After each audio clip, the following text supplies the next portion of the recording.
नमस्कार, मैं अजय कुमार। कई दशकों से सरकारों की अनदेखी की वजह से खेती किसानी की परेशानी बद से बदतर होती जा रही थी।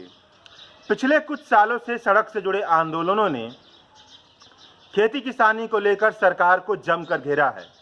इस कड़ी में अगर मौजूदा समय में पंजाब के किसानी आंदोलन को देखा जाए तो साफ तौर पर कहा जा सकता है कि पंजाब के किसान इस समय दिल्ली बॉर्डर पर इस तरह से जमे हुए हैं जैसे वह भारत सरकार की छाती पर चढ़कर उनसे अपना हक मांगने की लड़ाई लड़ रहे हों। यह संघर्ष अपने आप में ऐतिहासिक, बेहद शानदार और लोकतंत्र को और अधिक गहरा करने वाला संघर्ष है। इसलिए खासकर पंजाब की खेती किसानी और यहाँ के आंदोलन को समझना थोड़ा वाजिब हो जाता है। तो चलिए पंजाब की खेती किसानी को समझने के सफ़र पर चलते हैं। एनसीईआरटी की किताबों में आप सबने हरित क्रांति के बारे में जरूर पढ़ा होगा। साल 1960 के दशक में हरित क्रांति की वजह से पंजाब के किसानों को हुए दमदार फायदे के बारे में भी जाना होगा, लेकिन कुछ चीज़ें भूल भी गए होंगे। पंजाब की हरित क्रांति से जुड़ी उन चीज़ों को यहाँ पर जोड़ते हैं। पंजाब में दूसरे राज्यों के मुकाबले भू सुधार आंदोलन की वजह से भूमि सुधार अच्छा खासा हो चुका था। बहुतेरे किसानों के पास खेती करने के लिए बड़ी जोतें थीं, इसलिए यहाँ के किसानों ने ऊंची कीमत पर आने वाले संकर बीजों, रासायनिक खादों और बहुत अधिक खर्च कर की जाने वाली सिंचाई की लागत से खुद को बहुत अधिक प्रभावित होने नहीं दिया। कहने का मतलब यह है कि दूसरे राज्यों के मुकाबले हरित क्रांति से जुड़े औजारों पर पैसे खर्च करने की काबिलियत पंजाब के पास ठीक ठाक थी। इसलिए पंजाब में गेहूं और धान की बम्पर पैदावार हुई। इस समय एपीएमसी की मंडियां भी बननी शुरू हुई। पहले से मौजूद थोक विक्रेता की जगह एपीएमसी की मंडियों में बदल गई। पंजाब में एपीएमसी की मंडियों का विकास ठीक ठाक हुआ क्योंकि एपीएमसी की मंडियों के खरीदार खुद सरकार थी। भारत अनाज के संकट से गुजर रहा था, इसलिए सरकार ने मिनिमम सपोर्ट प्राइस पर पंजाब के गेहूं और धान खरीदी। किसान को वाजिब दाम मिला। साल 2015 में शांता कुमार कमेटी की रिपोर्ट कहती है कि मंडी सिस्टम की वजह से बड़े किसानों को बहुत अधिक फायदा हुआ। यह बात ठीक है क्योंकि बड़े किसानों के पास बड़ी जोतें थीं। बड़ी जोतें, बहुत अधिक उत्पादन हुआ।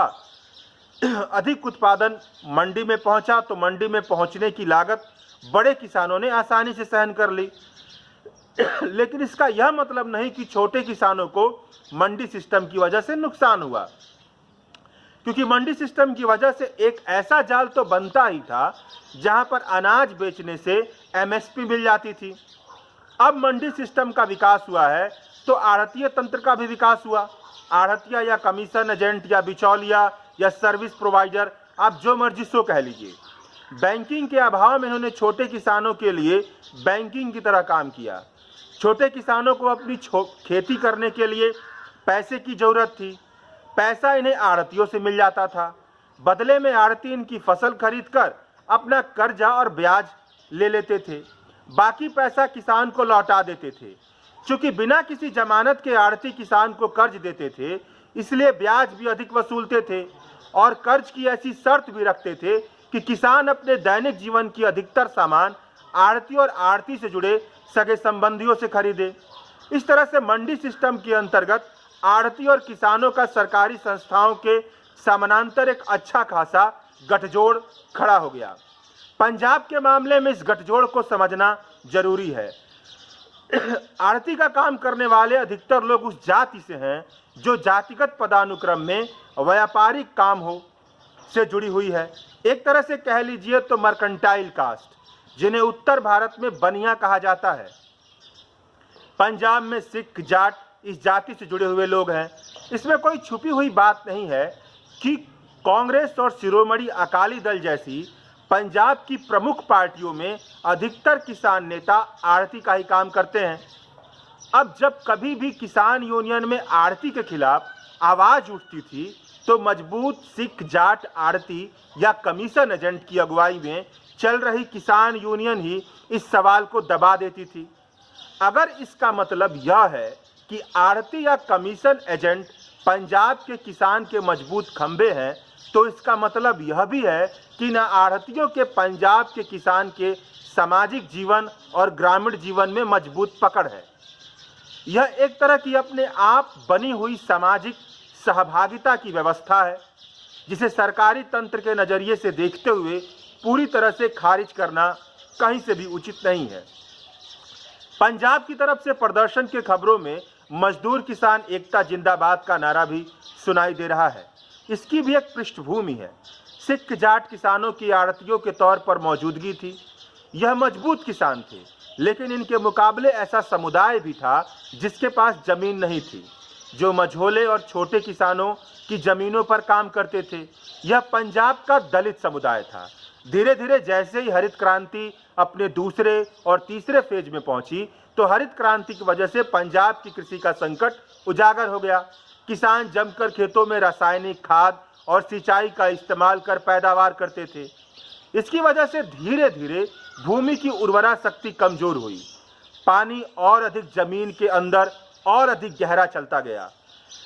खेती किसानी की लागत बढ़ने लगी, लेकिन वाजिब दाम नहीं मिलता था। इसकी वजह से किसानों के साथ जमीन पर काम करने वाले मजदूर के मजदूरी पर भी असर पड़ा।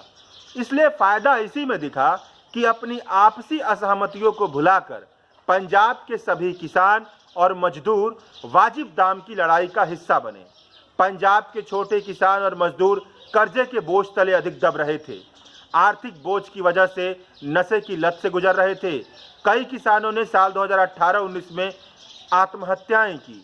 इसलिए बड़े मझोले और छोटे किसानों और मजदूरों का साथ मिलकर सरकार से लड़ने का रास्ता बनने की संभावना मौजूद रही। इस संभावना पर मजबूत किसानों के संगठनों और भूमिहीन मजदूरों से जुड़े संगठनों दोनों ने मिलकर काम किया, और आज स्थिति यह है कि पंजाब के सभी किसान धड़े सरकार से अपनी मांग मंगवाने की लड़ाई बखूबी लड़ रहे हैं। शुक्रिया।